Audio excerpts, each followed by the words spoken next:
Buenos días. Vamos a dar inicio a la sesión del día de hoy. Me da mucho gusto que estén con nosotros, acompañándonos este día martes para que podamos iniciar la semana con nuestros temas de capacitación. Recuerden que les estaremos enviando, más bien ya les enviamos el calendario de la capacitación del mes de febrero, ya lo tienen ahí entre sus correos para que puedan ir agendando todos los temas que les interese estar participando con nosotros. El jueves tenemos un tema importante que es un tema fiscal para que puedan unirse a la sesión y tenemos sesión el mismo jueves por la tarde de networking para que también participen con nosotros. Me da, como les decía, me da mucho gusto que se encuentren con nosotros. Ahorita se irán uniendo algunos otros participantes.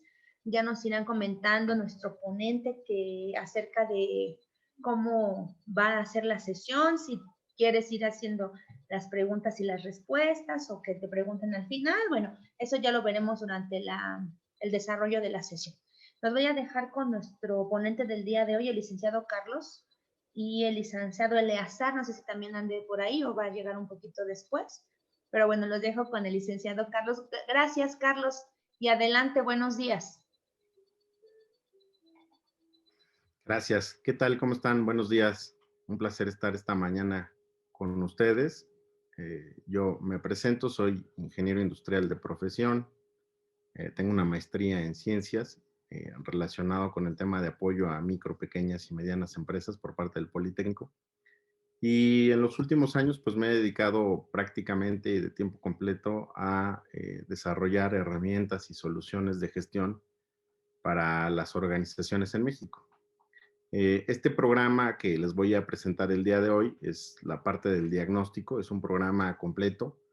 Fue avalado y revisado en su momento por el Politécnico y posteriormente por la Secretaría de Economía. De hecho, fue parte de los programas de aceleración que en su momento tuvo la Secretaría y que ayudó a más de 175 empresas a por lo menos aterrizar de manera consistente una estrategia para precisamente impulsar su crecimiento, ¿no? Entonces, pues este es como el primer paso que habría que hacerse. Es una metodología desarrollada junto con cámaras empresariales en México. Participó por ahí la Canaimpa, la Canacintra, participó también la Canirac, la Canilec en su momento.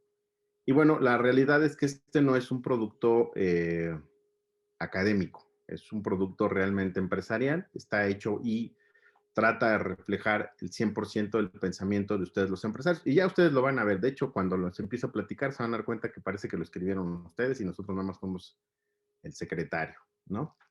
Bueno, la metodología se llama 10 más 1 aspectos para valorar tu negocio. Lo que busca esta metodología es darte la información para que tú puedas hacer una valoración objetiva de cómo está tu negocio, tu empresa. Oye, ¿puede aplicar para micros? Sí. ¿Puede aplicar para empresas grandes? Sí. ¿No? Entonces, la manera es cómo lo utilizas.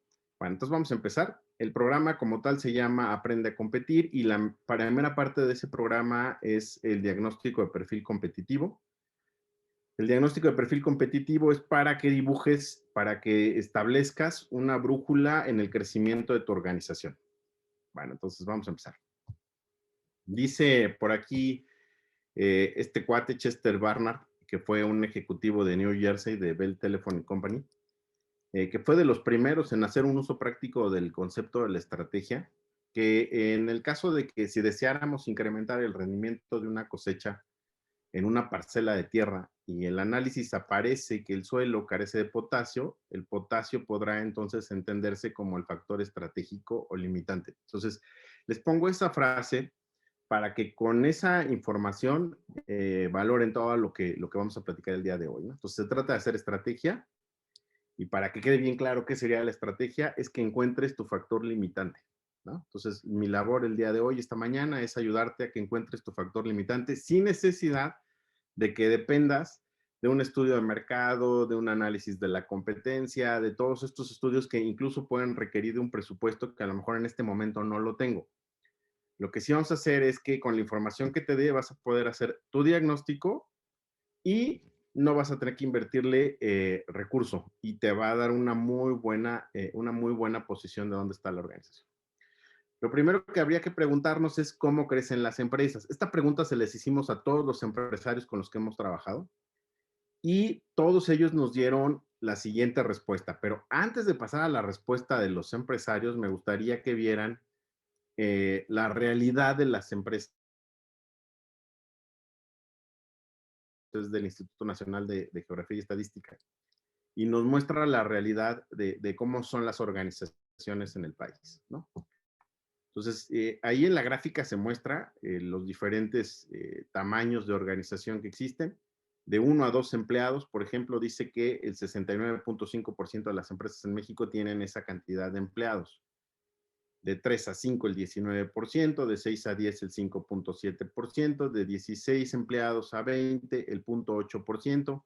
Y bueno, ese porcentaje cada vez se va haciendo menos conforme más empleados tienen las organizaciones. Entonces, esa es la realidad del país. Ahí están las empresas. Me imagino que ya te estás viendo tú, ya te estás encontrando, ya sabes más o menos en dónde estás. Si estás hacia el extremo derecho, bueno, pues entonces estás en las empresas grandes. Si estás en el extremo izquierdo, estás en las empresas micro. Y por ahí en el Diario Oficial de la Federación se publicó una clasificación ya hace algunos años que era la combinación entre el número de ventas con el número de empleados y eso daba una categoría a tu organización y te colocaba como micro, pequeña, mediana o grande empresa. Lo primero que nos cuestionaron los empresarios cuando empezamos a trabajar con ellos fue, o sea que si yo, por ejemplo, quisiera acceder a un crédito bancario para desarrollar mi organización o quisiera participar en algún financiamiento de los que da el gobierno, pues tengo que sujetarme a esa clasificación y la respuesta es sí, ¿no? Pues definitivamente sí. Entonces, si por ejemplo tu organización cae en los lugares, vamos a pensar que tienes de entre 31 y 50 empleados. Estás en el 0.6% de las organizaciones en México. Y quieres un crédito que te ayude a llegar al siguiente nivel, es decir, a llevar a la empresa pues a los 100 empleados y obviamente a un volumen de ventas que pudiera estar obviamente equitativo a esa cantidad de empleados. Bueno, los programas del gobierno, pues desafortunadamente no te daban acceso a ese tipo de programas. ¿Por qué? Porque estabas clasificado en otra clase, ¿me explico? Entonces tenías una gran limitación. Este diagnóstico que se realizó con las cámaras empresariales fue precisamente para demostrarle a la Secretaría de Economía que esta clasificación que se daba a las empresas, si bien funciona de manera económica, no funciona para alentar el crecimiento. Y esto pues significaba una desmotivación para los empresarios que tenían la intención de crecer.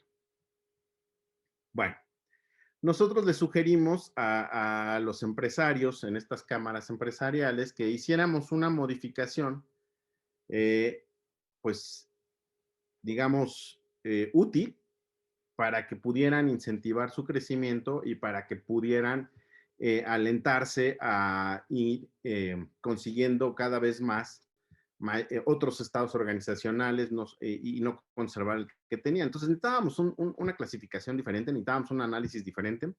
Y lo que les propusimos fue el siguiente. Entonces les preguntamos, a ver, ¿cómo es que creciste? O sea, ¿cómo nació tu empresa? ¿No?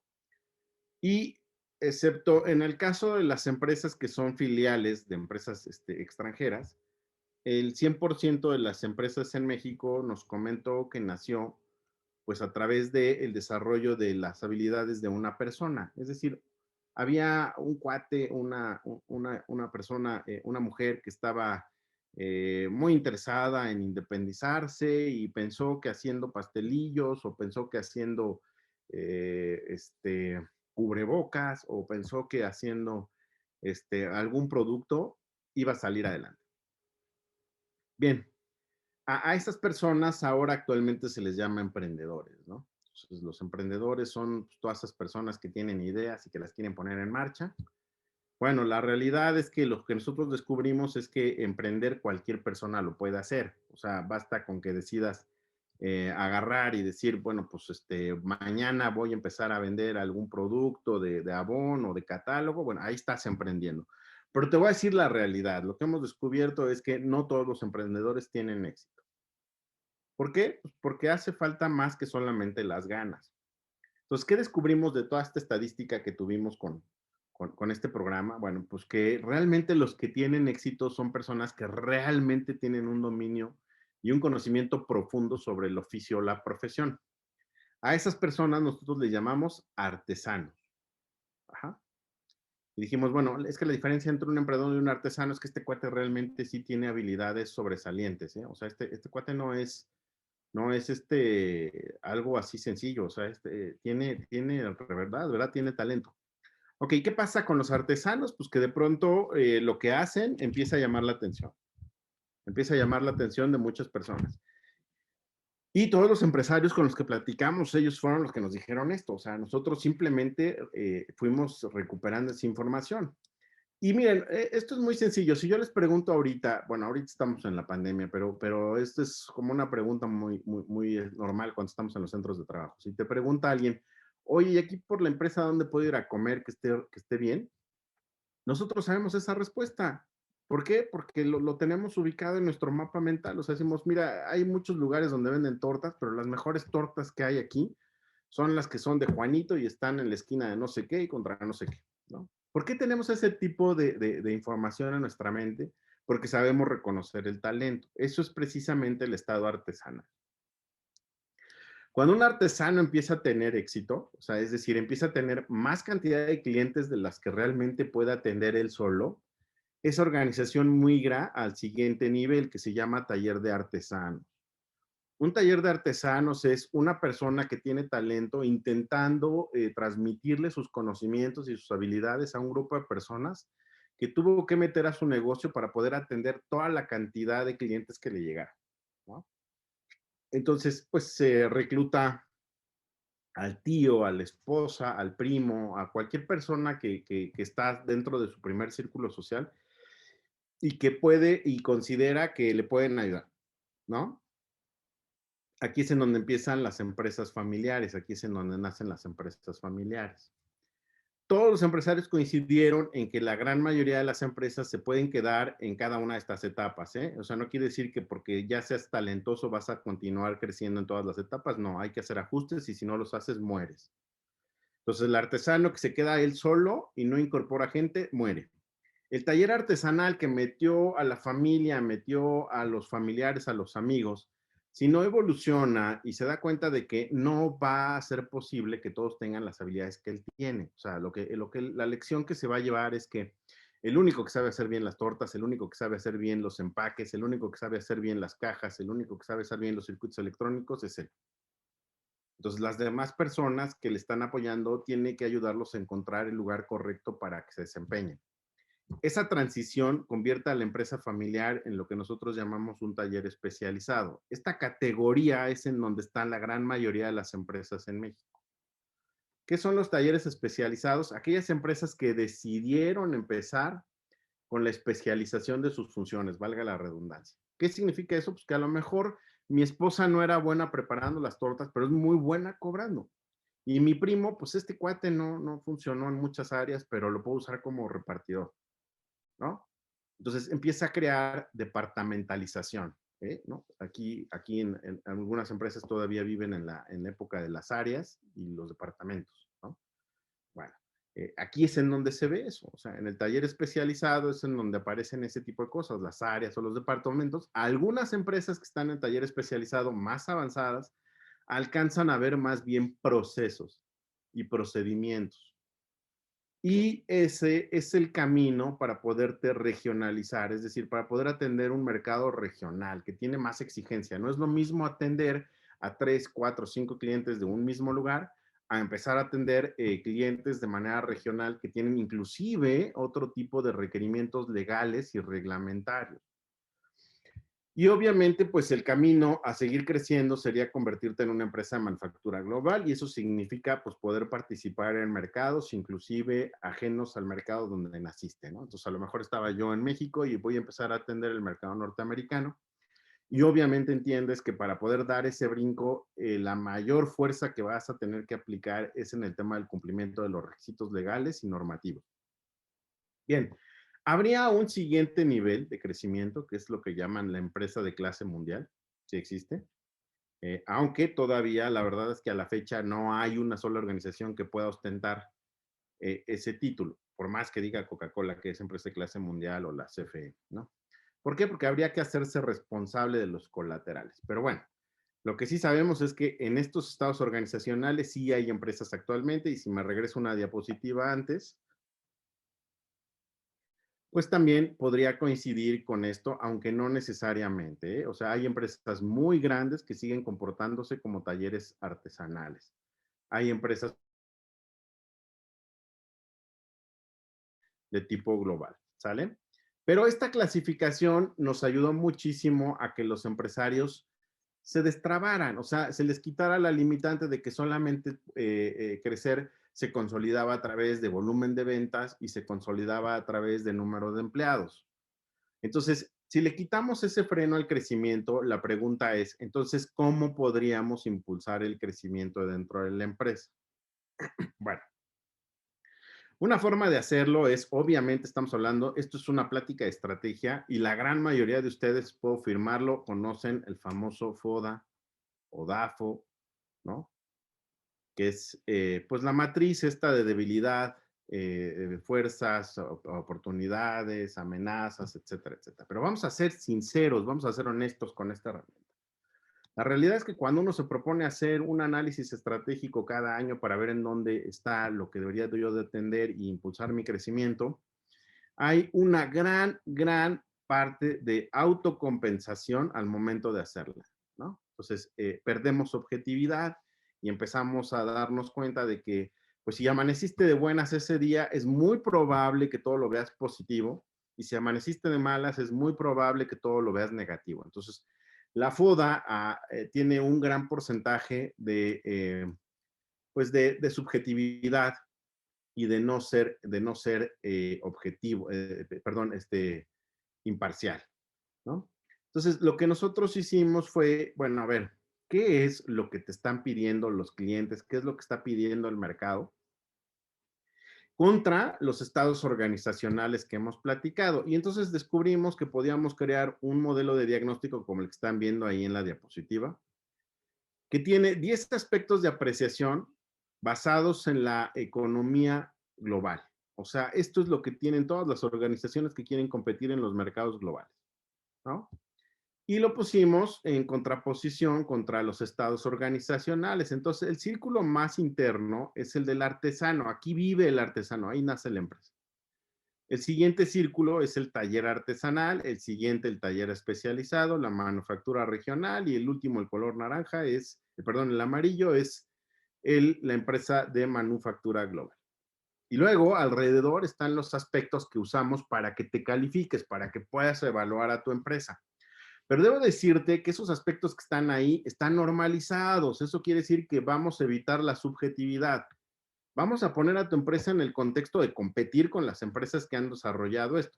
Entonces, lo que vamos a hacer ahorita es explicarte cada uno de esos aspectos, y esto es la información que te va a ayudar a valorar tu empresa de manera objetiva, sin la necesidad de gastar en estudios costosos. ¿Sale? Bueno, entonces va. ¿Qué es la demanda?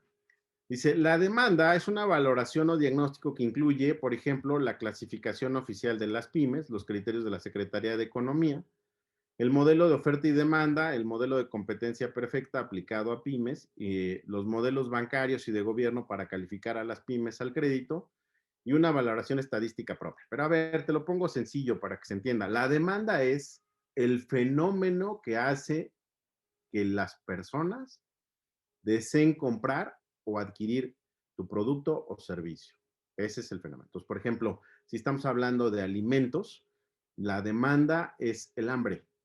El hambre que existe todos los días, los 365 días del año, y ocurre, pues en teoría y bajo los protocolos, al menos 3 veces al día, ¿no? Entonces, la demanda es ese fenómeno que hace que tu producto se venda, ese fenómeno que hace que tu servicio se demande.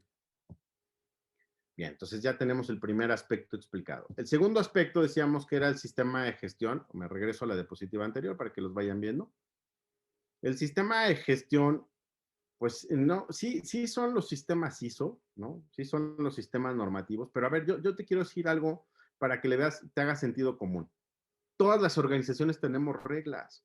O sea, en la panadería todo el mundo sabe que si los empleados no llegan a las 4 de la mañana y el pan no está hecho a las 5, no vamos a tener producto a las 7 de la mañana, que es cuando se demanda el pan, y entonces ya no vendiste nada. Entonces la regla ahí o el sistema de gestión es llegar a las 4 de la mañana. Y en la fonda, pues lavarse las manos, ¿no? Y en una empresa de alimentos, pues la inocuidad. Y en una empresa de metal mecánica, pues la calidad y las normas ACTM. O sea, los sistemas de gestión son esas reglas que hacen que el producto llegue con la calidad o el servicio que se estima por parte del cliente. Este aspecto lo construimos con el autodiagnóstico de la norma ISO 10014, que por cierto se la recomiendo, si quieren anotarla, esta sí deberían de anotarla por ahí. Esa norma habla de cómo hacer dinero. Es la ISO 10014 y la última versión me parece que es del 2010. Esa norma evalúa la madurez de una organización y con base en eso te dice cómo podrías crear beneficios económicos y financieros. Obviamente también tomamos la valoración del modelo ISO, incluimos la versión del 2008, yo sé que estamos en la versión 2015, pero la versión del 2008 tenía algunos aspectos adicionales que la 2015 ya omitió y para efectos de hacer un diagnóstico eran mucho mejores. Se incluyó la norma BSI, que incluso ya no está vigente, pero tiene mucha información valiosa, la 22.999, que habla sobre continuidad del negocio, la norma ISO 31000 para el tema de gestión de riesgos, y también usamos el modelo del Instituto Carnegie Mellon para el tema de modelos de madurez. Además, una valoración de la plataforma propia para la identificación de aspectos de gestión por cada nivel de madurez. Entonces, lo que te quiero decir es que cada aspecto de los que te estoy proponiendo con los que evalúes tu empresa está sustentado, ¿no? Entonces, aquí no es una cuestión solamente de yo creo, yo pienso, yo supongo que tenemos esta debilidad, yo supongo que tenemos esta fortaleza. Bien, otro de los aspectos a evaluar era la información. La información es, de manera práctica, la capacidad que tiene tu organización para convertir datos en decisiones. Lo usan todos, lo usa Carlos Slim y lo utiliza el taquero de la esquina. O sea, si no tienes información, la probabilidad de que tengas fallas es muy grande. Entonces, el taquero debe saber cuántos, cuántos tacos estima vender de pastor y cuántos de bistec, porque con base en eso va a hacer la compra de las materias primas. Pero Carlos Slim también lo utiliza, o sea, requiere saber cuántas veces están haciendo recargas en el día como para cambiarte de un plan amigo a un plan tarifario. Entonces, el aspecto de información lo utilizan las empresas muy pequeñas y lo utilizan las empresas grandes. Esto es lo importante, que tú le veas la practicidad a evaluar esto. Pues ya te puedes ir haciendo preguntas. ¿Qué tanta capacidad tiene tu empresa de convertir datos en información y esa información en decisiones? El aspecto de la información lo basamos en el autodiagnóstico de ISO 27001 que habla sobre seguridad de la información. Obviamente también utilizamos la parte del Carnegie Mellon, pero para el tema de la información, de la seguridad en la informática. Y obviamente una valoración propia. El medio ambiente, miren, yo sé que este tema del medio ambiente es complicado, pero si no te hace sentido cuidar el ambiente, y créeme, hasta la fecha no conozco un solo empresario que tenga en la mente que se puede hacer dinero cuidando el ambiente. O sea, la verdad es que no. Pero, te lo voy a poner de otra manera, ¿va? Para que te haga sentido. En realidad la palabra era productividad, pero si te digo productividad, mucha gente de inmediato empieza a pensar que la vas a explotar más. O sea, en automático le viene a la mente que lo que quieres es sacarle más y le vas a pagar menos o le vas a pagar lo mismo. Entonces, para descontextualizar eso de la mente de las personas, lo que hicimos fue colocar este aspecto como medio ambiente y te explico por qué vale la pena considerarlo. Mira, cuando un empleado tuyo apaga la luz cuando se sale de la oficina, cuando no imprime nada más por imprimir, sin haberse fijado que ya está terminado realmente el trabajo, cuando no desperdicia papel, no desperdicia papelería, usa de manera razonable, etcétera, etcétera, lo que está pasando es que tu bolsillo se está beneficiando, ¿me explico? Porque ahorras. Entonces, cuidar el ambiente se vuelve buena idea y en realidad eso es productividad, o sea, estás haciendo que la gente trabaje de una mejor manera los recursos que dispone. Este aspecto lo basamos en 14.001, en 51.000 para el tema de gestión de energía y la apreciación de consumos en base a modelos probabilísticos de incidencia en el ambiente. Adicionalmente, también tomamos un poquito del sistema automotriz, que tiene una parte muy interesante para esto, que es el sistema BDA 6.9, y que habla sobre cómo impulsar el tema del cuidado al medio ambiente. Pero ni te espantes ni te compliques. Todo esto que te estoy diciendo es simplemente para que veas que este diagnóstico no está basado en suposiciones, sino tiene una parte técnica bien fundamentada. Otro de los aspectos a apreciar de vista amplio, es decir, no solamente de las transacciones comerciales que hace tu empresa, sino también de la cantidad de capital que acumulas y el beneficio que obtienes por el manejo de ese capital. Es decir, la empresa en una primera etapa gana dinero porque pues está vendiendo el producto, porque está prestando el servicio, pero si lo está haciendo bien y administra bien ese recurso, entonces está generando un capital. Y si está generando ese capital puede generar más dinero. ¿Me explico? Entonces, habría que considerar en el aspecto de finanzas qué tanto estás logrando la estructura financiera correcta, ¿no? Desde decisiones como usar un leasing o utilizar una renta, qué nivel de endeudamiento tiene la empresa, cuál es el nivel de endeudamiento correcto, el apalancamiento, etcétera. Entonces, este aspecto es el que se evalúa ahí. Finalmente tenemos la parte de los clientes. Este es otro aspecto que vamos a evaluar y seguramente te estás preguntando, bueno, ¿cuál es la diferencia, Carlos, entre el aspecto de demanda que me habías dicho y el de los clientes? Sí, porque te había mencionado que la demanda, por ejemplo, en el caso de los que están en el tema de los alimentos, la demanda es el hambre, o sea, ese es el fenómeno que tú estás atendiendo. Pero eso ocurre en todo el mundo y ocurre muchas veces. Pero la pregunta es, ¿tú le quitas el hambre a todos? No, ok, tú le quitas el hambre a una proporción de esas personas. Esa proporción son tus clientes. Entonces, este aspecto se evalúa de manera diferente al tema de la demanda. O sea, lo que queremos saber es cómo es la relación con tus clientes, qué tipo de relación mantienes con ellos en el tema de conservarlos y preservarlos. Y para eso utilizamos un autodiagnóstico con base en la norma 10.002 que habla sobre satisfacción del cliente. Obviamente hicimos una apreciación de consumos con base en modelos probabilísticos y una norma británica que se llama BS 8477, que es de servicio al cliente y código de práctica. Adicionalmente, pues la valoración de proveedores, también mediante el cuestionario de BDA 6.9, ¿no? Entonces, todos estos instrumentos que se han creado para la gestión, los usamos para crearte un diagnóstico a ti, que te dé la capacidad de valorar a tu empresa de manera objetiva y te diga dónde estás y hacia dónde deberías de mover.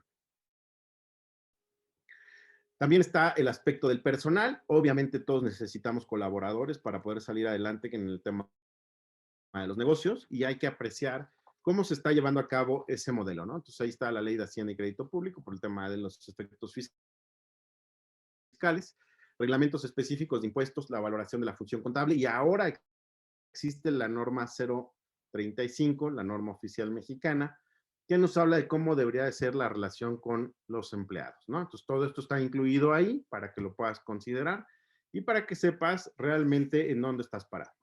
Otro aspecto importante es la innovación. Y miren, aquí hay un tema bien importante porque tenemos la idea de que México es un país tremendamente innovador, tremendamente pues con tendencias a ser muy imaginativo, etcétera, etcétera, ¿no? Y eso no lo voy a desmentir, sería absurdo. O sea, la verdad es que sí somos un país muy, muy creativo, con gente muy, muy talentosa. Pero desafortunadamente la innovación no es solo imaginar y tener buenas ideas. La innovación consiste en completar el protocolo completo. Entonces, si no queda las nuevas ideas en un registro de propiedad industrial o en un registro de propiedad intelectual, no se puede llamar innovación. ¿Me explico? Cantidad de empresas que han generado productos, que han generado arreglos, pero que nunca los protocolizan. Es más, te puedo apostar a que si bajas ahorita al piso a tu empresa, te vas a encontrar como 1000 desarrollos caseros. La máquina era alemana pero nada más hacía 2 productos y nosotros ya la tuneamos y ahora hace 4. Ok, eso es un modelo de utilidad. La pregunta es, ¿lo registraste? No, es que no sabía que no se puede registrar. Bueno, ok, entonces no estás promoviendo la innovación en tu empresa, ¿me explico? Y una empresa que no consolida la innovación, desafortunadamente, no incrementa su valor financiero. Bueno, entonces, la innovación se va a evaluar a partir, obviamente, de algunos aspectos. Ahí están los que se tomaron en cuenta. Y aquí, pues, habría que considerar si una empresa está o no avanzando en ese tema. Al final, ya para terminar, los aspectos son nos falta la tecnología, pero la tecnología no es comprar gadgets, ¿no? O sea, no se trata de cuáles computadoras tienes y qué procesador tiene, no, la tecnología realmente es una plataforma en la que tú le ofreces a las personas que colaboran contigo para que ellos se monten y den un mejor resultado. Entonces, les voy a poner un ejemplo bien burdo, pero siempre funciona. Todos hemos ido a una fonda, todos, eso se los puedo afirmar, a desayunar, ¿no? Y tienen miles modos de ordenar pues, la comida que solicitas, ¿no? Entonces, algunos de ellos gritan una orden de chilaquiles para la mesa 3 con frijoles, ¿no? Y el grito ese es una manera de trabajar. Eso es una tecnología. Eh, un poco más sofisticado, pues ahora traen una comanda, ¿no? Entonces escriben lo que tú pediste y entonces van a la cocina y lo entregan. Un poquito más evolucionado y hay ahora una cosa que va girando en donde ponen la comanda y entonces pueden ir atendiendo de acuerdo a la forma en la que van llegando los pedidos. Más evolucionado, bueno, pues entonces en el VIPS traen un handheld en donde ponen tu pedido y en automático llega a la cocina. Y por allá en Japón hay unas mesas en donde directamente haces el pedido en la mesa y ya llega la comida, ¿no? Entonces, no sé si se dieron cuenta que eso que estoy diciendo son plataformas. O sea, este restaurante trabaja con una plataforma, esta fonda trabaja con una plataforma, etcétera, etcétera. Eso es la tecnología y eso es lo que se valora. Hay una norma en México, en eso somos pioneros. Si no lo sabían, es importante que lo sepan. Somos de los pocos países que realmente tienen una norma para impulsar el desarrollo tecnológico. Esa es la NMX GT 001 y la 002, que trae cómo deben desarrollarse los proyectos de desarrollo tecnológico en México. Te dice cómo deberías evaluarlos, cómo deberías de estructurarlos y cómo te podrían dar ellos el mayor impacto posible, ¿no? Entonces, eso es importante. Y ya para terminar, otro aspecto que se tiene que evaluar es la seguridad en el concepto más amplio posible, es decir, como la ven los americanos, eso me encanta de ellos. Los gabachos ven a la seguridad como el control total de las pérdidas, tu capacidad para evitarte pérdidas. Entonces, las pérdidas están en todos lados, desde el empleado que tenía en su computadora el Excel con toda la información de los pedidos y ya lo despedimos. ¿Y qué crees? Se llevó el Excel, ¿no? Y entonces ahora no tienes la información. O pues tal como lo conocemos, el robo, ¿no?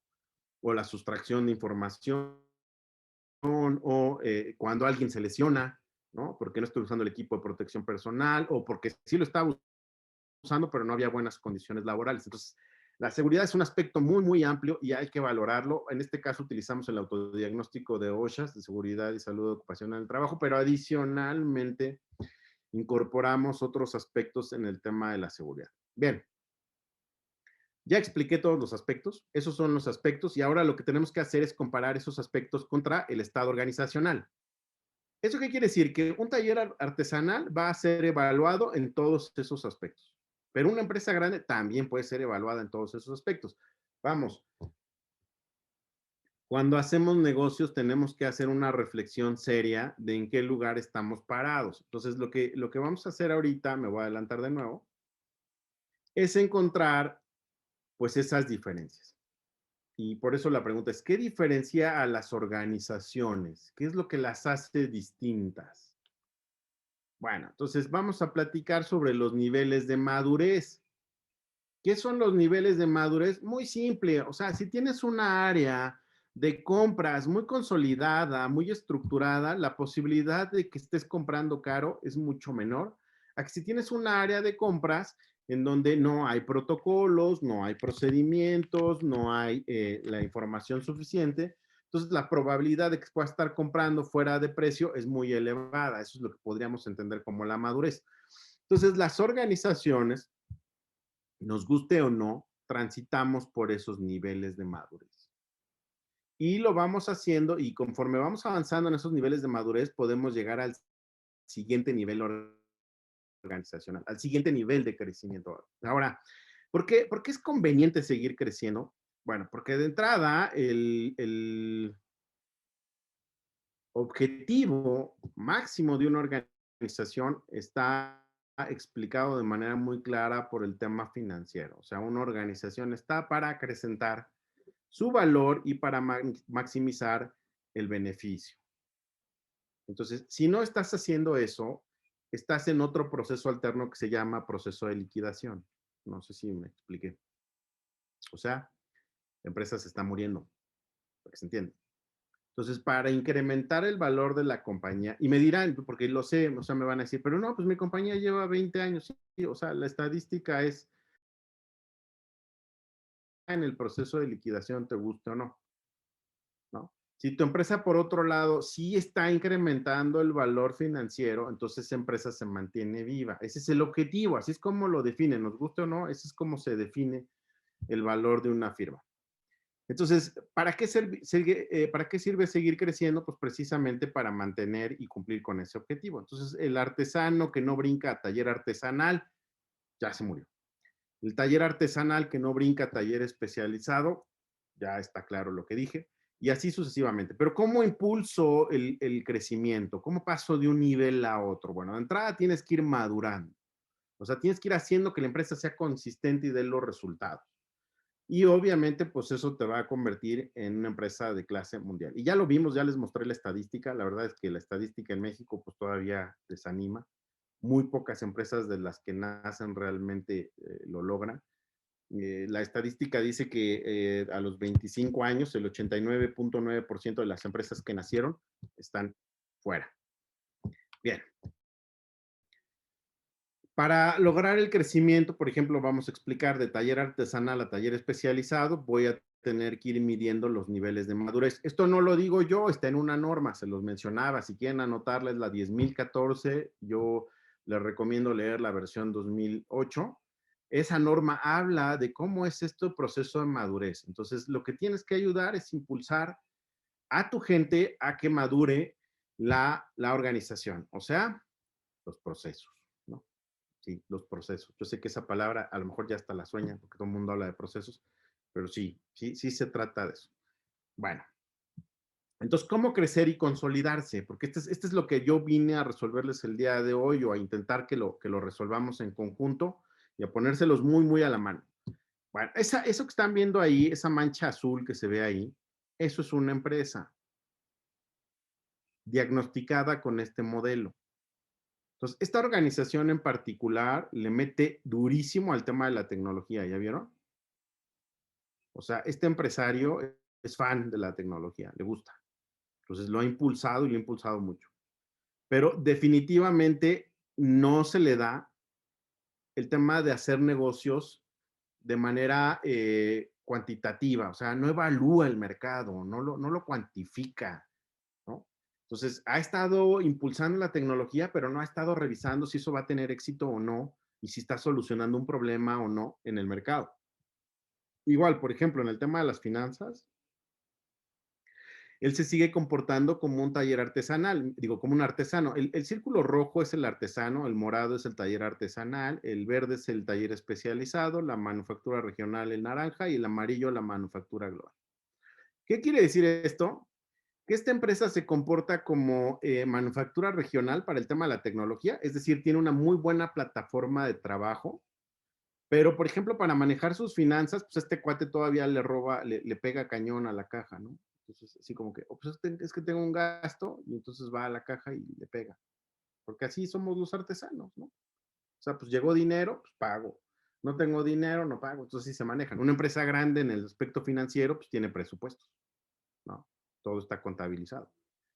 Ahora, desafortunadamente, a mí no me gustan los promedios, pero los promedios pues, son necesarios. Entonces, la línea verde fosforescente que se ve ahí, eso es el promedio. Entonces, quiere decir que este cuate se desempeña en promedio, pues no como una empresa de manufactura regional, ni tampoco como un artesano, sino como un taller artesanal que recién comienza su historia como taller especializado. O sea, ¿qué está pasando con esta empresa? Que ya empieza a haber procesos, ya los identificó, ya sabe que tiene que tener procesos. Es más, ya le cuesta mucho trabajo seguir manteniendo este espíritu de las actividades. O sea, corretear el balón, el fútbol llanero, ya le empieza a desagradar. Empieza a darse cuenta de que sería mejor que la gente haga la parte que le corresponde hacer y logre los estándares que hay, que tiene que alcanzar. Entonces, miren, de este lado de la diapositiva dice, ¿dónde estoy? ¿Dónde estás? Bueno, pues esa es la mancha azul, ahí estás. Haces una gestión de la seguridad, del personal, el medio ambiente, la información y el sistema de gestión, como lo hace un taller artesanal. Ese eres tú, esa es tu realidad. ¿Dónde debería de estar? Ah, no te preocupes, también te puedo demostrar hacia dónde deberías de moverte. Miren, esto se los menciono porque la gran mayoría de las empresas cuando hace su ejercicio estratégico pone como misión, prestar nuestros servicios en las mejores condiciones a favor de nuestros clientes, buscando siempre su satisfacción y logrando con ello relaciones de mutuo beneficio, de largo plazo, etcétera, ¿no? Se avientan unas misiones de ese tipo. Y una visión en donde dicen, voy a ser el líder a nivel nacional en los próximos 5 años, me convertiré en el proveedor número uno, bla, bla, bla. Cuando, por ejemplo, la realidad es que la misión, ¿cuál creen que sea de esta empresa que estamos analizando? Por ejemplo, si yo le pregunto a este cuate, ¿dónde debería de impulsar sus esfuerzos a la mejora? Ya está claro, ¿no? O sea, cuate, no ha evaluado el mercado. La parte financiera aún todavía es escasa. Entonces, la misión que tienes es consolidarte primero como taller artesanal, porque la verdad es que todavía ni siquiera has logrado consolidar eso. Y la visión sería transformarte en un taller especializado. O sea, migrar de la empresa familiar a la empresa especializada, con procesos, con funciones, con llegar a los indicadores. Bien, ¿hasta dónde podría llegar? O sea, si sigo este mecanismo, ¿hasta dónde podría llegar? Pues ya tienes un aspecto en la manufactura regional, o sea, en este nivel. Prácticamente podrías llegar hasta allá en todos los demás. ¿Qué te limita? Pues la demanda y las finanzas. O sea, no has valorado realmente el mercado. Estás suponiendo que es un buen mercado. Ese diagnóstico que le estoy mostrando es un diagnóstico real, es un diagnóstico de un cliente de nosotros. Es real. Y la ventaja es que este diagnóstico te permite cada 3 años evaluar el resultado que has obtenido. Afortunadamente, los clientes que trabajan con nosotros utilizan esta brújula del crecimiento para cada determinado periodo modificar su modelo de negocio. Y eso es lo que vamos a platicar a continuación. Espero que hasta aquí vayamos siendo claros, espero que la información vaya siendo útil. Ya se dieron cuenta que a diferencia de la FODA, esto es muy objetivo. O sea, aquí no estás suponiendo nada ni se te permite que seas buena onda o mala onda o te castigues o te autocompenses. O sea, aquí lo que estamos haciendo es tomar una referencia internacional para que puedas evaluar cada uno de esos aspectos y con objetividad te puedas calificar. El beneficio ya te los mostré, o sea, el beneficio aplicado porque te va a decir dónde estás, dónde deberías de estar, hasta dónde puedes llegar y qué te limita. Y si se dan cuenta, aquí pues puede haber pandemia o no pandemia, puede haber elecciones políticas, puede haber la vacuna o no haberla, y de todas maneras estás concentrado en crecer. ¿Sí lo ven? Porque estoy haciendo el análisis hacia adentro, no hacia afuera. O sea, estoy concentrándome en lo que a mí me debilita y generalmente, y les voy a ser bien honesto, esto que los limita es porque esas cosas no nos gustan.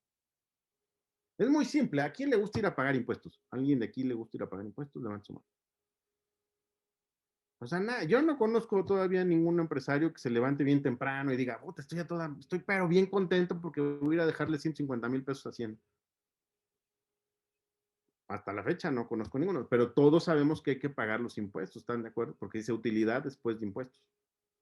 Entonces, a lo que yo voy es que hay muchas cosas, por ejemplo, de estos aspectos de apreciación que sí nos gusta hacer, o sea, se nos da, o sea, yo soy bueno para la tecnología, eso se me da, pero para el tema financiero, pues no, a mí ese tema de contabilidad y de pagos y demás,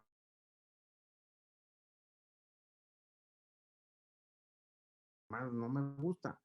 Entonces, crecimiento, por ahí como estadística, eso lo menciono, de más de 175 Carlos, empresas, Carlos, a se nos está, ¿sí me escucha? nombre que todo el Politécnico, y la estadística que tenían que se muere por sí, Se está, ¿sí? ah, Carlos, Te se escucho. está cortando la comunicación. Bueno, se cortó, o sea, se estaba escuchando entrecortado.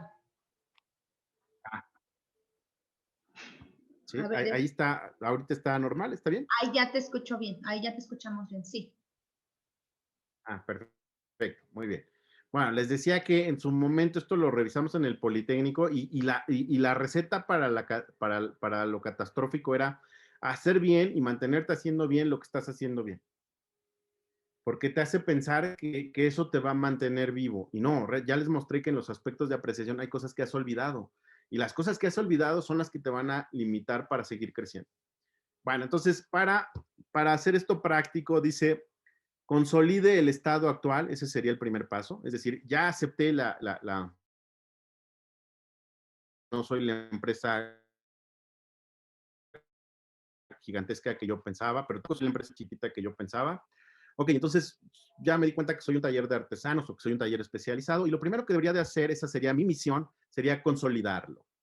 Entonces, que todos los aspectos estén en el mismo nivel. Si pensamos que esto es una rueda, pues ya vimos que aquí se va a atorar, ¿no? Entonces, que sea homogéneo, que gire. Bueno, entonces ese sería lo primero que habría que hacer. El segundo paso sería potenciar la principal ventaja competitiva. Ya nos dimos cuenta que eres bueno para la tecnología, como en el diagnóstico que les mostré. Ok, utiliza ese factor como impulsor o como base de tus esfuerzos para que los demás aspectos también vayan creciendo. Tres, diagnostique los aspectos de apreciación por madurez, o sea, utiliza el modelo de la norma que les mencioné para que sepas en qué nivel de madurez, porque no es lo mismo ser un taller de artesanos iniciando que ser un taller de artesanos maduro. No sé si se entienda. O sea, en cada etapa del crecimiento de las empresas empiezas y terminas. Y entonces cuando inicias no tienes toda la experiencia, la vas ganando, esa es la madurez. Y finalmente, establezca un plan de negocios técnico. Esto es súper importante, esta es mi mejor recomendación. Miren, la gran mayoría, ahora hay un montón de gurús en los negocios. Yo no discuto con ellos, creo que son muy valiosos, dan buenos consejos, pero la realidad es que pues en el tema de los negocios, considero yo que hay que ser serios. Y entonces, si puedo evitar consejos y mejor prescribir soluciones, es mucho mejor. Y si me preguntas cuáles serían las soluciones entonces de las que estás hablando, dije prescribir. Y cuando digo prescribir, a lo que me refiero son a las cosas que les han funcionado realmente a los empresarios. ¿Qué cosas han funcionado realmente a los empresarios? Las normas, las normas. O sea, una norma la crearon muchos empresarios y llegan a la conclusión de que esa es la manera correcta de hacer algo, ¿no? Entonces, te puedes pasar muchos años intentando resolver un problema, improvisando tú, tratando de encontrar el hilo negro, o te agarras una norma que ya exista y la usas para mejorar algún aspecto de tu negocio. Entonces, esto es lo que nosotros llamamos el plan técnico del negocio. Finalmente, con esto, pues ya te invitamos a que desarrolles tu modelo de negocio, ¿no? Les había dicho yo que hay un nivel más que se llama la empresa de clase mundial. La empresa de clase mundial es una organización que obviamente ya trabaja en varios mercados, trabaja en varios continentes, es obvio, se entiende, y no lo estoy diciendo desde el punto de vista de la admiración, sino desde el punto de vista de lo que demandamos nosotros de una empresa de este tipo. Entonces, si tú vas a poner tu fabricación, tus servicios en mi país, nosotros como usuarios de ese probable producto o servicio, ¿qué te exigimos? ¿Qué te pedimos que cumplas? Entonces, yo no quiero que vengas aquí a crearme problemas ambientales. Yo no quiero que vengas aquí a crearme problemas laborales. Yo no quiero que vengas aquí a no cumplir con la reglamentación que hay disponible. Quiero que pagues tus impuestos, ¿por qué? Porque eso es lo que estimamos todos que una empresa de clase mundial haga, ¿me explico? Y seguramente ya se están preguntando, pues que hasta ahorita llevamos 10 aspectos de apreciación y nos falta uno. Ese uno es el que hace la diferencia y ese uno es el que hace que una empresa se convierta de manufactura global en empresa de clase mundial. ¿Va? Pero bueno, vamos a dejar esto sobre la mesa. Yo a la fecha, yo desde mi punto de vista y lo manifesté desde la parte técnica de quién soy y qué me he formado, no considero que exista al momento una sola empresa de clase mundial todavía. Es muy probable que Coca-Cola o en su momento McDonald's pueda convertirse en una de estas empresas, pero antes tendría que aceptar los colaterales, o sea, la Coca-Cola sí genera diabético, ¿me explico? Y las hamburguesas de McDonald's, yo los admiro mucho porque ellos quitan una muy buena porción del hambre en el mundo, ¿no? Pero la verdad es que sí provoca obesidad, ¿no? Entonces, ellos tendrían que valorar este tipo de colaterales de sus productos, ¿sale? Entonces, lo vamos a dejar aquí y al final le damos un mayor tratamiento a este tema. Platicamos sobre la importancia de tener un plan técnico del negocio. Miren, durante mucho tiempo de mi experiencia profesional me dedicaba a convencer a los empresarios de por qué es importante las normas. Con esto de la pandemia ya se dieron cuenta solitos de por qué son importantes. O sea, la inocuidad, por ejemplo, nos tiene guardados en nuestras casas a todos. Si la gente trabajara con estándares de este tipo, no estaríamos pasando por lo que estamos pasando. Si la gente trabajara con calidad, no te enojarías más de 10 veces al día porque pasaste por un bache que te lastimó los amortiguadores, que te lastimó tu carro, porque la gente trabaja sin calidad, ¿no? No te estarías molestando porque no se entregó el reporte a tiempo, no te estaría llamando tu cliente para reclamarte porque no se le entregó la cantidad que era, porque no le llevaste a tiempo los materiales, etc. Entonces, la mejor manera de trabajar es cumpliendo normas. La forma de tener crecimiento sustentable es cumpliendo normas. Esa es la forma confiable de crecer, sobre todo para las organizaciones que ya entendieron que pues no nos queda de otra, o crecemos o estamos en el proceso de liquidación. Y tampoco lo digo yo, lo manejan muchos autores.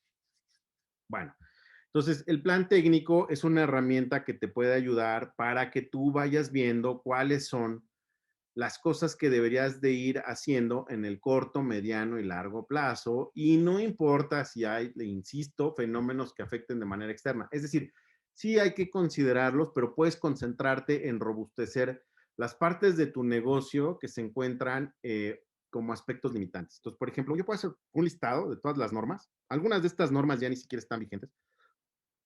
Por ejemplo, ahí yo veía que existen, por ejemplo, en el mercado de la construcción, existen normas que todavía son de la época de la Secretaría de Comercio y Fomento Industrial, la SECOFI, que hablaban, por ejemplo, de qué tamaño deben de ser las puertas, las ventanas y los pasillos en las casas. Y por ahí a alguien se le ocurrió que había que darla de baja y entonces les ocurrió que pues, ya podíamos modificar eso y ahora llegas a un departamento de estos del Infonavit y pues no entran los muebles. No cabe una persona de manera natural, no, o sea, no funcionan. ¿Por qué? Pues porque no están normalizados. Entonces, lejos de crear una solución, creaste un problema. Entonces, bueno, las normas, inclusive cuando no están vigentes, te pueden dar conocimientos. Ahí está todo el conocimiento de muchas personas que de alguna manera fueron haciendo una destilación, una decantación, una concentración de conocimientos prácticos, realmente funcionan y ahí están escritos. Ahora, si no le entiendes a las normas, no te preocupes, o sea, para eso están las universidades.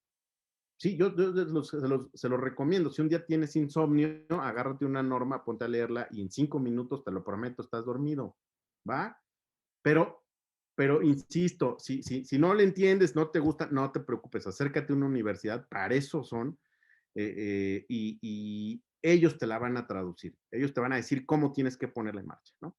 Pero lo que sí te puedo garantizar es que te vas a ahorrar años de frustración, mucho dinero desperdiciado, queriendo resolver tú algo que ya está resuelto, ya está resuelto. Recuerdo que una vez en la maestría llegó a impartirnos una ponencia un cuate que era la segunda generación de una empresa que se dedicaba en el sector eléctrico a realizar elementos para la construcción eléctricos, ¿no? Apagadores, switch, etcétera, etcétera.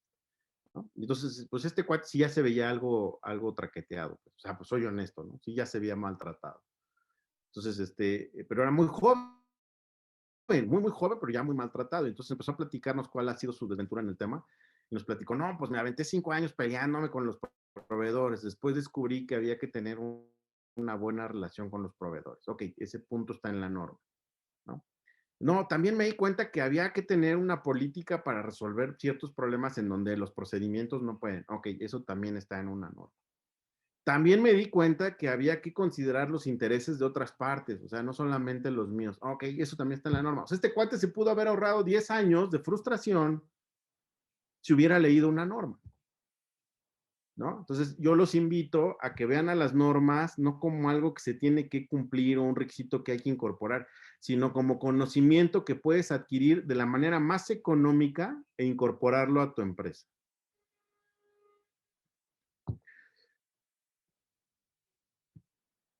Bien, bueno, vamos a pasar al parte del modelo de negocio. El modelo de negocio es otra de las herramientas que habría que desarrollar. No es un plan de negocio, no se confundan. El plan de negocio es la peor herramienta que puedes usar, porque es un sueño prácticamente, o sea, de 800,000 piezas. Ok, eso es total y absolutamente ponerte en manos de las condiciones externas. Y dijimos que íbamos a trabajar bajo condiciones que sí puedo controlar, las que sí están en tu control. Entonces, el modelo de negocio se convierte en una herramienta que te va a ayudar a consolidar esos esfuerzos que estás haciendo por crecer. Recuerdan que habíamos dicho que en el modelo de diagnóstico decíamos, pues puede ser un taller artesanal que debería de migrar al taller especializado. ¿Sí recuerdan? O un taller especializado que debería de migrar a la manufactura regional, es decir, ya deberías de atreverte a vender en una región o inclusive ya convertirte en una empresa que trabaja en dos mercados, en Estados Unidos, México, Canadá, etcétera, etcétera. Ok. El modelo de negocio es una herramienta que describe esa transición. Entonces, es un documento sumamente interesante porque dice cómo estás hoy y cómo vas a estar mañana. Entonces, por ejemplo, vamos a pensar en el elemento más fácil, la estructura de una empresa. El día de hoy yo no tengo un gerente de marketing digital. No está. O sea, esa área no existe, ese proceso no existe. Oye, la pregunta es, ¿y lo necesitas para crecer? O sea, el diagnóstico dice que no has hecho un estudio de demanda, que no has hecho un análisis del posible mercado que tienes. Entonces, la pregunta es, ¿consideras que deberías de tener ya un área seria de comercialización, que no solamente sea ventas o atención a clientes, sino que haga estudios de mercado como pudiera ser un área de marketing? Sí, creo que sí, ya es necesario. Ok, entonces ponlo. Ese ponlo va en el modelo de negocio.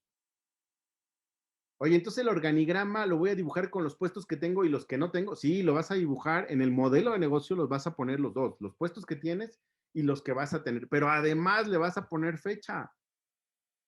O sea, vas a decir para cuándo sería conveniente que ese puesto se incorporara.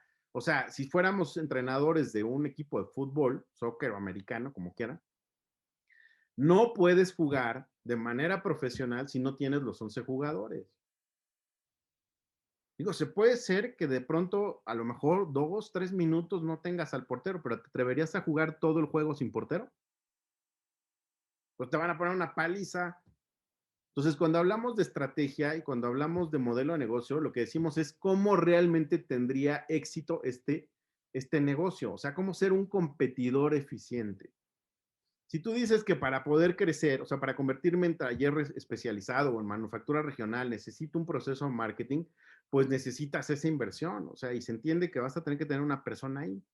Entonces, ponlo en el modelo de negocio, pero el modelo de negocio va a tener todos los elementos que se tienen que ir construyendo, o sea, es la maqueta de tu empresa en el futuro, considerando o haciendo las consideraciones en el momento actual. Entonces, acepto dónde estoy y me voy a mover hacia el siguiente nivel construyendo. ¿Cómo voy a construir? Voy a tener que meter una persona de marketing, voy a tener que especializar el área de recursos humanos. Yo creo que ya es momento de que haya subdepartamentos o subprocesos, como pudiera ser a lo mejor nómina y a lo mejor ya personas para el tema de reclutamiento y a lo mejor otros para el tema de las incidencias. Es decir, voy a hacer crecer mi área de recursos humanos. Oye, ¿y qué más tendría que hacer? Pues el plan técnico del negocio. O sea, este año le voy a meter a la norma ISO 14000 porque tengo un problema de productividad, porque me doy cuenta que realmente no estoy obteniendo un beneficio correcto sobre el manejo de los recursos que disponemos. Pero adicionalmente, el año que sigue voy a meterle al tema de la seguridad. Oye, y las tengo que certificar, porque pues eso es caro, Carlos. La verdad es que es meterle lana. Mira, yo lo que te digo es implementala. Implementa la norma y certifícala considerando este criterio. O sea, no es necesario que la certifiques, pero si la certificas, el que más se va a beneficiar son los directores y los socios. ¿Por qué?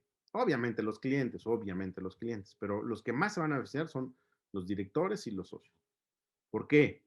Porque la realidad es que en México la fórmula que funciona para que la gente cumpla con el trabajo en la forma en la que se espera que cumpla son las auditorías. La verdad, o sea, honestamente, después de muchos años me da cuenta que la mejor fórmula es mete auditorías, te das cuenta que el que no habla, ese día habla. El que nunca llega temprano, ese día llega temprano. El que siempre está hablando, ese día se calla. O sea, ese día hace que la gente trabaje de otra manera. Entonces, entre más estés auditando a la empresa, entre más lo conviertas en un hábito, la gente se acostumbra a cumplir el estándar que tienes como expectativa, ¿no? A lo mejor en Japón no se necesita porque son muy disciplinados, porque hay una filosofía de trabajo, de vida. A lo mejor en Alemania son muy técnicos y muy clavados en el tema de hacer las cosas muy bien a la primera. En México lo que nos funciona son auditar a las personas y la gente se desempeña bien. Entonces, el que mejor se va a beneficiar de certificar un sistema de gestión pues es la dirección. Pero, insisto, no tienes que hacerlo. Lo que sí te recomiendo es que tomes la norma y los conocimientos que están en esa norma los implementes en tu empresa. Entonces, el modelo de negocio es un documento que va a ir diciendo qué cambios se tienen que hacer y cuándo se tienen que hacer. Entonces, ¿qué incluye un modelo de negocio? Para que lo sepas. A ver, un modelo de negocio contiene la visión de la vieja escuela y que para mí es tremendamente valiosa. O sea, estoy hablando de las personas de cierta edad, de los baby boomers, que fueron cuates, bueno, pues la generación que mandó el cohete a la luna, si quieres creerlo o no, pero por lo menos hicieron muchas cosas muy valiosas. Bueno, estos cuates crearon negocios a partir solo de conocimientos empíricos que fueron decantando en experiencia y llegaron a conocimientos muy importantes. Y la verdad es que hasta ahorita todavía empresas muy grandes se siguen manejando con una gran participación de los conocimientos de estos cuates. ¿A qué me refiero? Aquí ellos llevan el negocio de una manera muy simplificada, muy simplificada. O sea, ellos en su mente tienen clientes, proveedores, al personal, los presupuestos que manejan, la infraestructura con la que cuentan, a sus accionistas y a las autoridades. Eso es lo que traen en la mente. Y con eso hacen negocios. Ya alguno más evolucionado incluirá procesos e incluirá sistemas. Nosotros, la generación que siguió a esa, pues ya abrimos esto y entonces vemos también compras, capital humano, mantenimiento, taller mecánico, producción, investigación y desarrollo, ecología, contabilidad. O sea, es una versión más amplia del modelo de negocio. Bueno, el modelo de negocio es la combinación de ambas. O sea, tiene la esencia, o sea, manejar los negocios con la información que lo manejaba el dueño, el original, y se los prometo, todavía ustedes se los puedo prometer, todavía le consultan, si todavía está vivo, si todavía está trabajando en la empresa, todavía hay cosas que vas y le preguntas, oiga, don Juan, oiga, doña Lupe, aquí hay un tema, mire, ¿cómo le hacemos para resolver esto? Y tiene la respuesta, o sea, te dice, es muy fácil, o sea, pues dale esto y pídele esto. Y sí, se resuelve, ¿no? No entienden el proceso contable, no saben qué es eso de que, no, ¿cómo tengo que descontar esto? Y si va en el debe o va en el haber, eso no lo entienden, eso lo hacemos nosotros. No entienden que hay una cosa que se llama TPM en el tema del mantenimiento, tampoco entienden por qué Lean Manufacturing o Six Sigma, ese tipo de cosas no las entienden. Pero lo que tienen de conocimientos es muy, muy valioso porque pueden llevarlo a la empresa con una cantidad muy abreviada de información. Bueno, lo que te estoy invitando a que desarrolles es una herramienta que mezcle las dos cosas, o sea, que mezcle la información que él maneja y la información que adicionalmente tenemos que tener. Yo no estoy descartando la visión de nosotros, o sea, nuestra generación, los X y ahora los millennials, tenemos la necesidad de tener más información, ¿no? Más información. Nos los exigen nuestros clientes. O sea, no solamente es que me digas cuánto personal tienes y si llega temprano o no llega temprano. Ahora, por ejemplo, hay una norma que nos dice si esa persona está sufriendo de estrés y cómo estoy atendiendo el estrés. Entonces, a lo mejor el baby boomer no le hace sentido eso, ¿no? Si esas normas, ¿para qué sirven? Es más problema. Y nosotros decimos, no, sí, sí es necesario. O sea, yo necesito gestionar esto en mi personal para que yo pueda tener gente confiable, pueda tener gente que me apoye, ¿no? Entonces, lo que le estoy diciendo es que el modelo de negocio también lleva bases de datos. Entonces ya van tres cosas que describimos del modelo de negocio. Una, la estructura organizacional. Dos, el tema de las normas que voy a utilizar o el tema estratégico. O sea, las normas me van a ayudar a resolver mis factores limitantes. Y finalmente, mi modelo de información. ¿Qué es el modelo de información? Bases de datos, bases de datos. Construyan bases de datos. Carlos, tengo SAP. SAP lo diseñó un alemán y este cuate piensa que eso es lo que tienes que tener de información. Ah, no, no te preocupes, yo no tengo SAP, tengo SAI. SAI lo diseñó un ingeniero. Ah, no, pero yo tengo Compact. Compact lo diseñó otra persona, no tú. Por eso cuando pides un reporte, nunca te lo entregan. Oye, necesito un reporte que me diga cuándo fue la última vez que le entregamos esta información a tal persona. Uy, no, don, eso no está en el SAP. Tengo que bajarle base de datos y filtrarla y eso nos va a llevar como una semana. Entonces tenga su reporte en una semana. Ya cuando te lo entregan, pues ya pasó el evento, ya ni para qué lo necesito. Eso es porque trabajamos con sistemas que diseñaron otras personas. En el modelo de negocio hay que atrevernos a diseñar nuestra propia base de datos. ¿Qué puede haber en mi base de datos? Puedo hijos de mi cliente. ¿Cuándo cumple años su esposa? ¿Cuándo le di un descuento?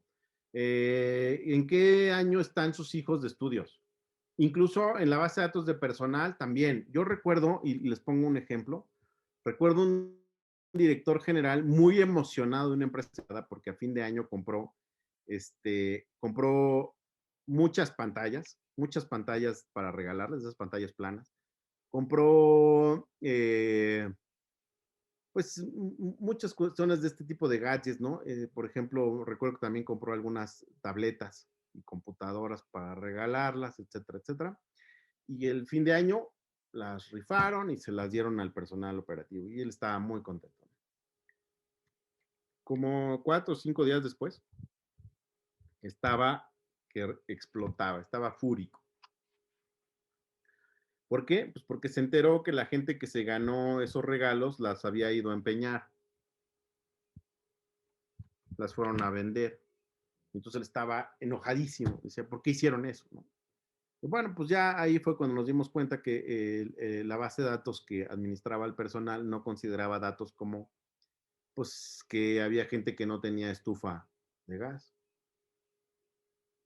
o que no tenía, o que debía dinero, o gente que no tenía ni siquiera, pues, la posibilidad de utilizar la computadora porque no tenían ni conexión a internet, ni ese tipo de cosas, ¿me explico? Entonces, las bases de datos que a veces nos dan los sistemas que compramos no nos permiten personalizar al 100%, y si lo personalizáramos sería muy caro. Pero sí es importante atrevernos a definir nuestras bases de datos. Eso es un modelo de negocio, ¿no? Y si no lo ven todavía tan práctico, la diferencia entre la cafetería de la esquina de tu colonia y Starbucks, ¿cuál es? La verdad es que a veces el café de la cafetería de la colonia es hasta muchísimo mejor, ¿no? Entonces, ¿cuál es la diferencia? ¿Cómo es que este negocio creció tanto? La información. La información. No sé si se han dado cuenta que si pides un café americano en el Starbucks, te lo dan ardiendo. ¿Alguien ha pedido un café americano en Starbucks? A ver, reflexión. Pero el que lo ha pedido, cuando te lo entregan, esa cosa está súper caliente. Y la pregunta es, ¿por qué? Bueno, la respuesta es porque Starbucks, durante sus primeros años de vida, la principal queja que tenía de todos los clientes es que el café estaba frío. ¿Sí me explicó? Entonces, la diferencia entre la cafetería de la esquina y Starbucks es que administra la información y no se limita a lo que los sistemas tradicionales le ofrecen. Va un paso más allá y obviamente busca que esa información se transforme en decisiones. Bueno, pues para más información de parte de nosotros, les recomiendo, nuestra página ahorita está en remodelación, pero les recomiendo mucho que nos sigan en YouTube. Vamos en breve, estamos a unos días de lanzar les voy a ahorrar, dicen que la buena fortuna, y yo tengo la buena fortuna de contar con ustedes el día de hoy, entonces yo también voy a ser generoso. Vamos a liberar un estudio que se hizo, es un estudio de gabinete, de cómo está el mercado mexicano para 2021, es decir, predicciones y previsiones con base en información estadística de cómo se va a comportar la economía para cada uno de sus sectores, ¿no? Entonces, si gustan seguirnos en nuestro canal de YouTube, nos van a encontrar como Innovación y Diseño de Procesos de Negocios. En Facebook nos encuentran como IDPN Innovación. Si gustan escribirme para preguntarme, etcétera, etcétera, sobre esto, mi correo es carlos.contreras@idpn.mx y nuestra página web es www.idpn.mx. Si quieres hacer tu diagnóstico de perfil competitivo, vale, te lo hacemos, no tiene costo. La idea ya está automatizado, entonces se los voy a mostrar, pero antes de pasar a eso, les quiero decir cuál es el 11º mandamiento. Ahí les va el 11º mandamiento, ¿no? ¿Cuál es el aspecto número 11 para evaluar cómo me convierto en empresa de clase mundial? E insisto, hay empresas pequeñas que pueden comportarse como empresa de clase mundial, ¿va? El aspecto número 11 es la responsabilidad social. ¿Sale? La responsabilidad social le da una dimensión a los colaterales de tu empresa. ¿Va? Bueno, entonces les voy a mostrar el diagnóstico de perfil competitivo. Es un diagnóstico en línea.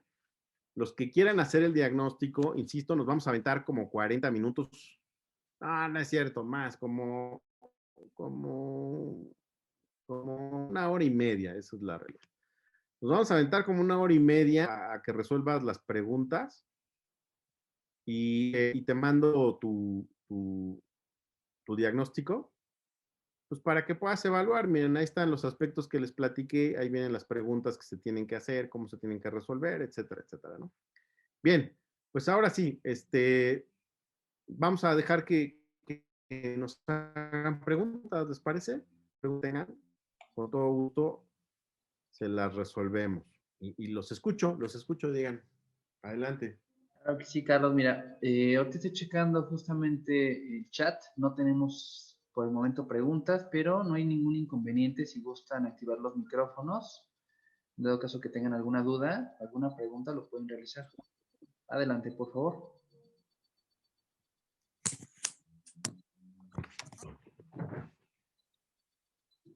Hola, soy Agustín Cruz. Perdón, Buenos días. le voy a dejar una bocinita que tenemos. Muchas gracias por la plática. Son conocimientos, la verdad, muy valiosos para todas las empresas y agradecemos esta información. Vamos a estar al pendiente y también nos vamos a poner en contacto. La verdad, es muy valiosa toda esta información. Muchas gracias. Agustín, un placer, un placer. No sé a qué se dedica tu empresa, en qué sector estás o a qué te dedicas. Nos estamos incluyendo ahorita aquí a la asociación. Tenemos un negocio de compra-venta de accesorios para el transporte de turismo. Entonces, sí, como que nos vimos reflejados en lo que nos comentaste, porque en algunas cosas avanzamos mucho, cosas según que importamos. Por otro lado, pues estamos no en la época de las cavernas, ¿verdad? Pero tenemos que avanzar. Entonces nos hizo reflexionar y sí tenemos negocio. Con todo gusto, Agustín. Déjame decirte y para que te motives más, esta metodología, las empresas que la han usado, tengo puros resultados positivos. Porque Ok. es un diagnóstico con base en tu propia experiencia de tu negocio, ¿me explico? O sea, ¿quién sabe más de su negocio que uno mismo? Ok. ¿Sí me explico? O sea, aquí yo lo que les quiero decir es que yo no me voy a convertir en alguien que te diga si lo estás haciendo bien o lo estás haciendo mal. Eso no voy a hacerlo. El que sabe hacerlo eres tú.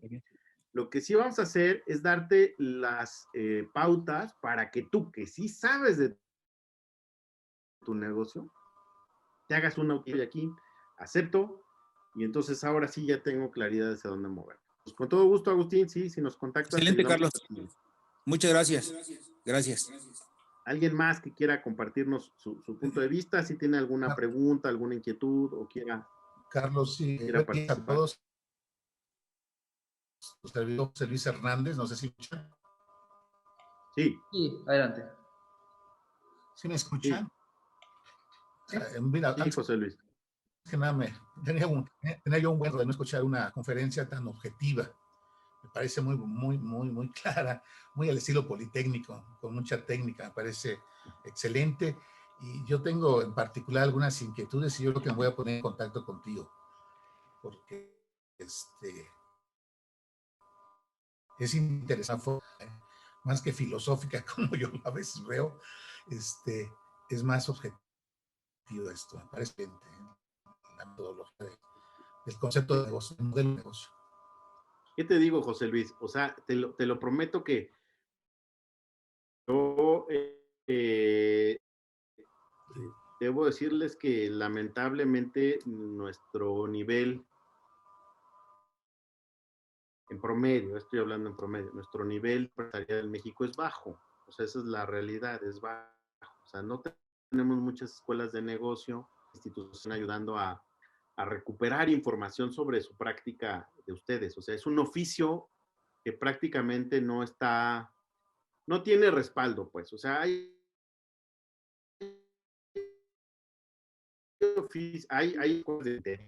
una escuela para los negocios.